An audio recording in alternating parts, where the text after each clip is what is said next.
Welcome to DaAi Headlines. I'm Wendy Chen. Thank you for joining us. Coming up in the show today, we join Tzu Chi volunteers and tema members in Australia as they carry out a free dental clinic for Tara residents. After the introduction of Taipei's MRT system, we explore the possibility of setting up a cheaper alternative, the bus rapid transit. And we meet Zhou Tongji in Zhanghua, who is using his life savings to train rescue dogs to save lives in times of disasters. National healthcare insurance is available in Australia. However, it does not cover dental allowance, and teeth scaling treatment alone costs $150. On September 28th, Australia's tema dentists headed for Tara, a city in Queensland, to conduct their second free dental clinic this year, providing service to 46 patients. This is Tema's second visit this year to Tara for a free dental clinic. Having had previous experience, everyone displayed unity, from the planning of space to the setup of dental equipment. There were also family physicians present this time, broadening the range of services. It's the first time I've been here, yes, and I've heard really good reports from other people who've been to you when you've been here before. I'd like to say thank you very much. This is a hug filled with appreciation. There are no dentists in Tara, and to see a doctor out of town costs almost $150 for teeth scaling. From the neighbouring town of Brisbane and Sydney, all the way to Perth, which is a 4-hour travel by plane, the medical team has all travelled here to give what they can. Due to the increase in volunteers, home visits by the medical team was made possible this time, therefore broadening the range of service. Now this one here, yeah, when I eat, I've got to be careful not to chew too much on that side because food gets stuck in the hole and then I have to get... Mobile phones were used as a dental light, and a sofa became a temporary examination chair, making what seemed impossible possible. Partaking in the free dental clinic for the very first time is Dr. Jiang Shou, who was tremendously impressed by this experience. I feel you all work as a team, especially Jerry. He's a person filled with passion and motivation. Taking this experience back with him to Sydney, Jiang Shou says he will definitely be present at the next free clinic in Tara. The 14th annual tema conference in Taiwan successfully concluded on Monday, October 1st. Doctors and nurses from 19 countries all promised to bring Tzu Chi's humanitarian spirit back to their home countries. Among the doctors was Pu Zaihan, who saved a senior's life when flying to Taiwan to attend the conference.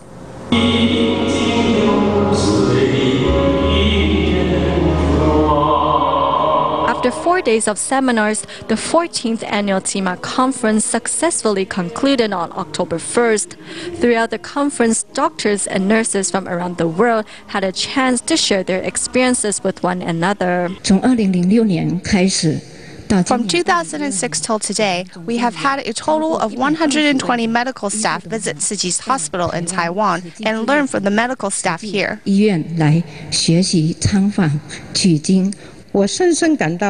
felt that I have to walk the Tzu Chi path and follow Master Zheng Yan's footsteps. I will spread the Tzu Chi's great love and influence the other doctors and nurses when I return to home. Among the 500 attendances, more than half are joining the annual tema conference for the first time.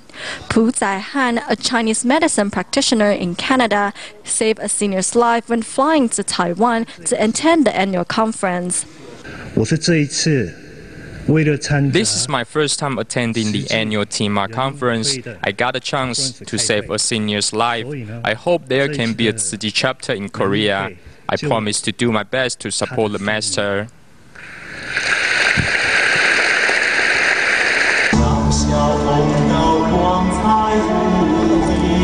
Doctors and nurses from 19 countries all promised to spread Tzu Chi's humanity when they return home. The master also reminded them to never forget their initial aspiration. 我们人人呐，都要用这样的，天天都在变与不变中，人人守护自己这一念呢，就是人生既来最纯洁的、无染的大爱，这都是我们要永远都不变的。 Everyone will return to their own countries with love. 536 Tzu Chi volunteers took the initiative to care for these doctors and nurses from around the world. Guo Bofu, an entrepreneur, says he got rid of his bad habits after joining Tzu Chi. Thanks to Tzu Chi, I've quit smoking and drinking. Before, I was really afraid of visiting the Jinshi Hall because I was a drinker and smoker. The 14th annual tema conference successfully concluded on October 1st, with doctors and nurses all promising to come back to their spiritual home next year. With the successful conclusion of the 2012 annual tema conference, the wishes of the 8 silent mentors in attendance were also fulfilled. To mark the event, Tzu Chi's Medical Simulation Center held a memorial ceremony for these bodhisattvas. One of the tema doctors was so moved by the selfless spirit of the silent mentors that he later signed a written consent form to donate his body to medical science.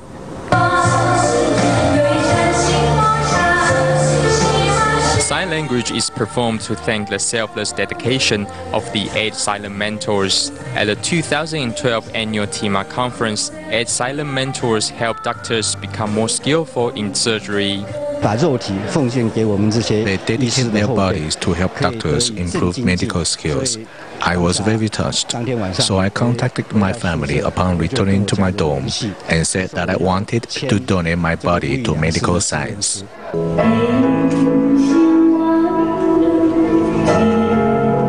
The simulation surgery was completed on October 1st, and Tzu Chi's Medical Simulation Center held a memorial ceremony for the silent mentors soon after. The family members present were happy to see the wishes of their loved ones fulfilled. The silent mentors are helpful for the medical field and for the patients. Although medicine is quite advanced now, it still has some limitations. We hope to help more people.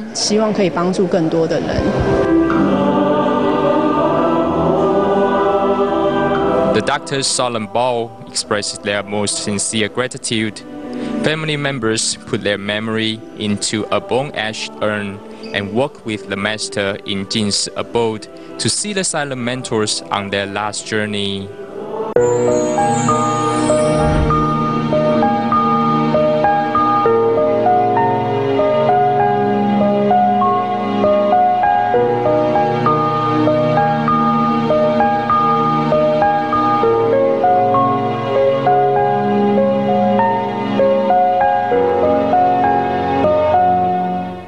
The introduction of MRT in Taipei City has done much to make commuting a quicker and more enjoyable experience. However, the convenience comes with a heavy price tag of over $18 billion, and currently only 15% of Taipei's residents use the MRT system. Today, our DaAi TV reporter takes a look at a possible cheaper alternative called the Bus Rapid Transit System, or BRT. The BRT system ties together a dense network of public buses and especially designed BRT buses to offer public transportation solutions that match the speed of the MRT while offering a greater service area at a fraction of the cost. Behind me is the Taoyuan International Airport MRT line that is currently under construction. Although construction underground limits the impact on traffic, the cost of material and manpower tends to run much higher. However, it has become clear that the MRT cannot solve all of Taipei's transportation problems alone. In the West, it took half a decade for cities to urbanize and motorize, but here we have reached that same plateau in just over a decade. So if we only depend on the MRT as the backbone of our public transportation system, the public will be left unsatisfied with their options. Kaohsiung City spent $6 billion on its MRT system that only carries 140,000 passengers a day, and Taipei spent $18 billion on its mass transit system that is only used by 15.6% of the city's residents. For areas not easily accessible by MRT, residents still prefer to use cars or motorbikes.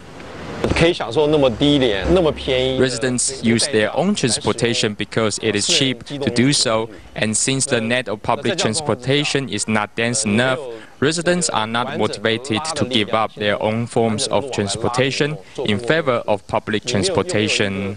The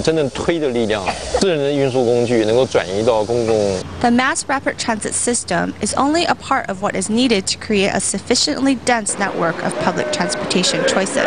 In Curitiba, Brazil, voted one of the most livable cities in the world, a public transportation network by the name of BRT is found citywide. The BRT system is composed of a citywide network of bus routes, many of which run on dedicated bus lanes. The speed and efficiency of this system makes it similar to an above-ground subway.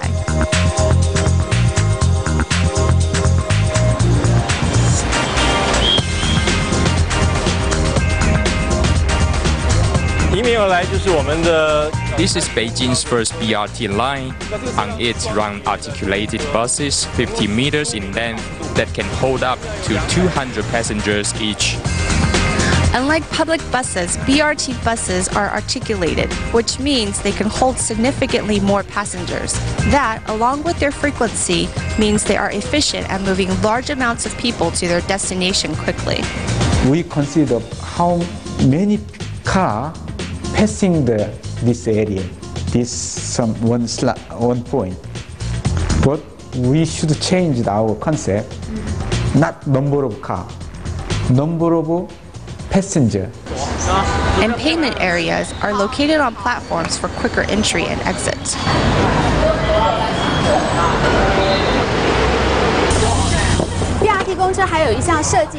Another feature of the BRT buses is that they sit low to the ground at about 36 centimeters and are level with the exit platforms, which ensures quicker exiting and boarding of the buses. These features are, of course, all found on the MRT, but the BRT comes at 1/25th of the cost, and facilities can be completed within a year. The key is tying in the BRT buses with the city bus network. The BRT system is vertically integrated with the normal bus network. After getting off a BRT bus, passengers pass through here to arrive at the transfer station for the public bus lines. This design ensures that passengers don't waste time when having to transfer. However, in Taiwan, the frequent use of scooters makes the implementation of the BRT difficult. A recent study by Professor Zhang Xuekong showed that Taiwan scooter riders only pay 40% of their share of transportation costs, the lowest of any form of transportation. In other words, scooters enjoy the benefits of speed, convenience, and low cost, but don't pay their fair share for use of roads. According to Professor Zhang, to actualize a BRT system in Taiwan would be difficult, as transportation planning has been centered around automobile or rail networks for so many years. Yet it is clear that public transportation needs cannot be met by rail networks alone.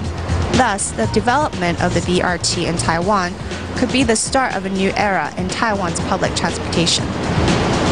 With the opening of the Dongmen station in Taipei, the flow of commuter traffic has greatly changed. Although it brings great convenience to many, for those living close to the tracks, life has become a source of constant noise pollution. The MRT Authority has a new trick up its sleeve, and that is the floating slab track, where the track and the ground are separated, thereby reducing vibration levels and noise pollution.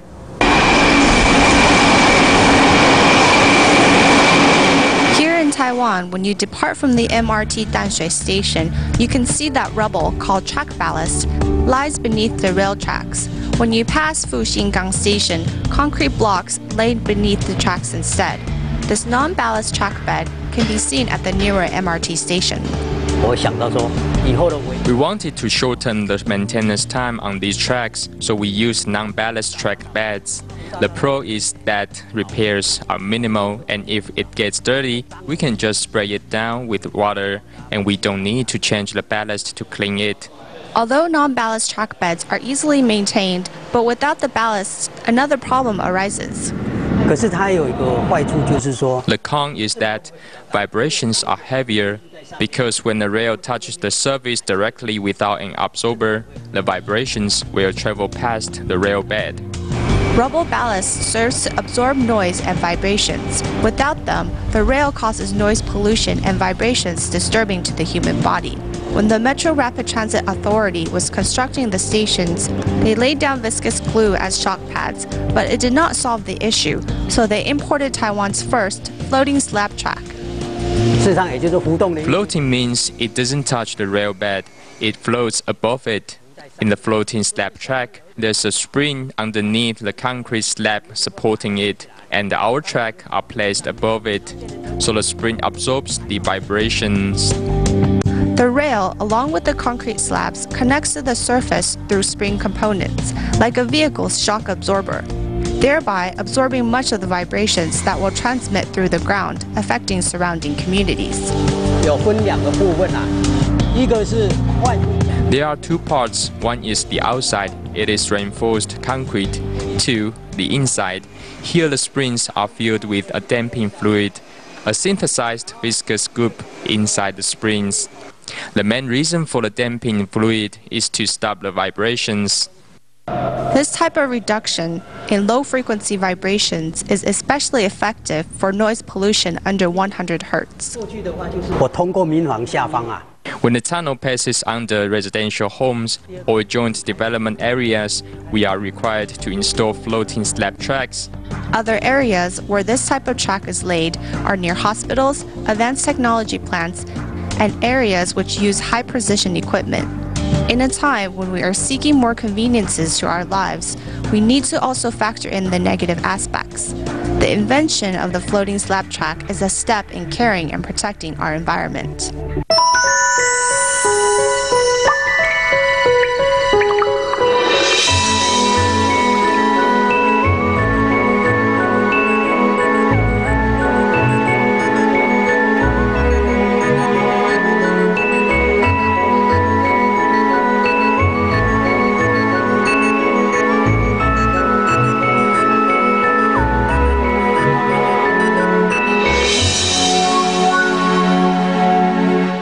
You may remember in the aftermath of the 9/11 earthquake in 1999, rescue teams from some 20 countries arrived in Taiwan, taking with them 103 rescue dogs to help save lives. Their high level of efficiency and discipline made a deep impression on the people of Taiwan, particularly our nation's research and rescue operation team. Over the past decade, many may question whether we have learned from the lessons of the past and trained our own rescue dogs. In today's feature report on Taiwan's unique traits, we meet Zhou Tongji from Changhua County, who has devoted himself to breeding top rescue dogs and providing them to government free of charge. Zhou says with every life saved, his hard work is all worthwhile.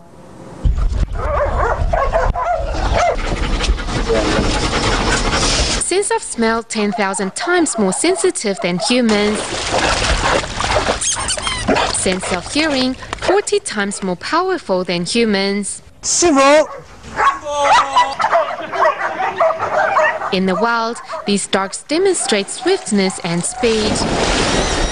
And they are no less capable in the water.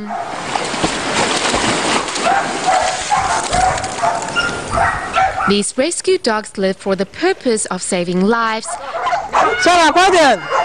And the trainer is Zhou Tongji.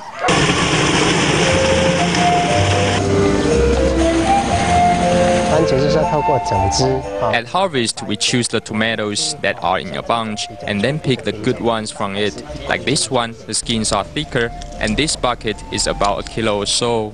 Here at a greenhouse in Changhua's Puyan Township, Zhou Tongji grows organic tomatoes for a living. With high cost and low profit, and only 2 harvests a year, these organic tomatoes also face the threat of contaminating viruses. Nevertheless, Zhou says he's happy as long as he can make ends meet. I'm content as long as we have food on the table, clothes to wear, and a shelter to keep the rain away.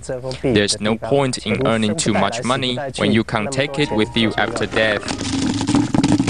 Doe at first adopted these dogs to keep an eye on his tomatoes. However, after he entered the world of training rescue dogs, these organic plants became his source of income to feed the dogs. The life of any human beings is priceless, so if my dog is able to rescue even just one person, then all our hard work is worthwhile.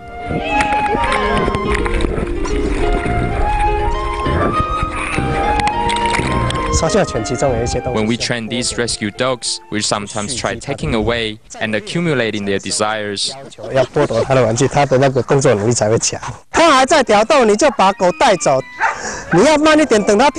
The dogs you just saw, when they hit the doors, sometimes we do it on purpose and pull the door down slowly so that the dogs actually hit the wall. We need to control it well. If it smashes against the door, next time it might be searched for anyone. But if it only gently hits the wall, the dogs will then know it doesn't hurt. Despite the huge amount of money put in to train a rescue dog, Doe was motivated to spend his life savings on the operation after the 9/21 earthquake.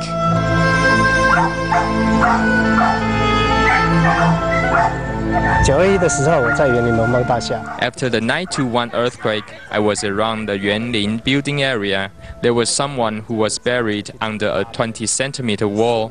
For 8 days, over 40 to 50 rescue workers walked along that street without finding that person. In the end, when we eventually found him, his eyes were wide open. Though it has been over a decade now, the scene hit me real hard and has stayed with me. If we had rescue dogs then, maybe that person will still be alive now.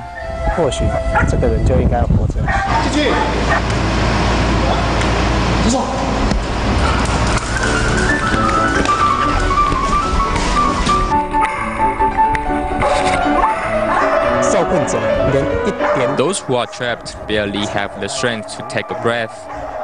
Without the help of these dogs, when disasters occur, we rescue workers are really helpless.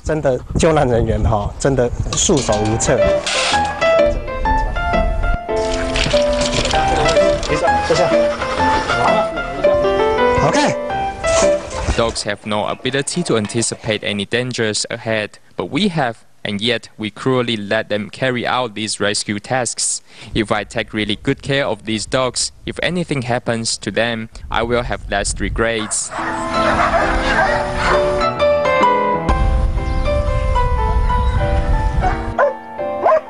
他想要给你一些帮助，可是又不能捐款，你觉得他可以给你什么样的帮忙？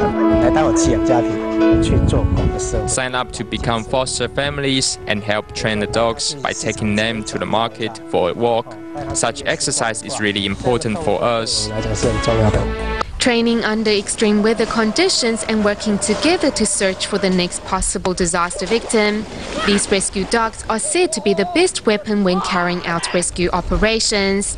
Doe vows, wherever there's a disaster, they will be there to help. We go to Malaysia at the end of our program. Under the guidance of teachers, students at the Penang DaAi Educare Centre are putting on a short skit based on Jingzi aphorisms for the youngsters at the DaAi Kindergarten. The moral behind these words of wisdom help all the children build a positive character. We'll leave you with these images. Thank you for tuning in. Goodbye.